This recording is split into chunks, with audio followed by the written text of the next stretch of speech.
Unajua kama naongea vitu vizito hivi ati. Sometimes I'm talking difficult things.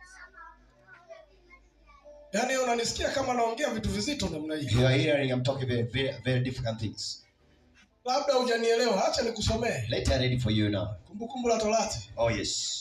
Sura ya 28. Chapter 18. Na hiyo sitataka nisome mimi. Naomba mwenye Biblia, naomba msomaji mzuri. Open for me the Bible. Nisomee pale Kumbukumbu la Torati 28. Oh yes. Mimi hata sitaki kufungua ya kwangu. Oh yes.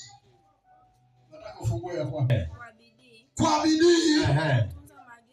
Na kutunza maagizo yake yote. Oh yes. Ni kuagizayo leo. Oh yes. Tulia kwanza. Kwa bidii na kuyatunza yale ni kuagizayo. Tuendelee.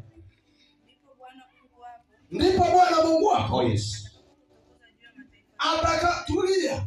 Kumbe baada ya kuyasikiliza na kuyafanya, sasa umeyatunza sawa, kuyatunza maana yake unayafanya. Oh yes. Ndipo atakapokutukuza, maana yake atakuinua. Oh yes. Twende. Juu ya mataifa yote. Oh yes. Na baraka hizi zote zitakujilia juu yako. Oh yes.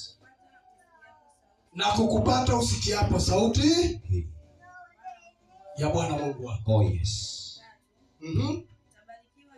Utabarikiwa mjini, utabarikiwa na mashambani. Oh yes. Umemaliza? Asante.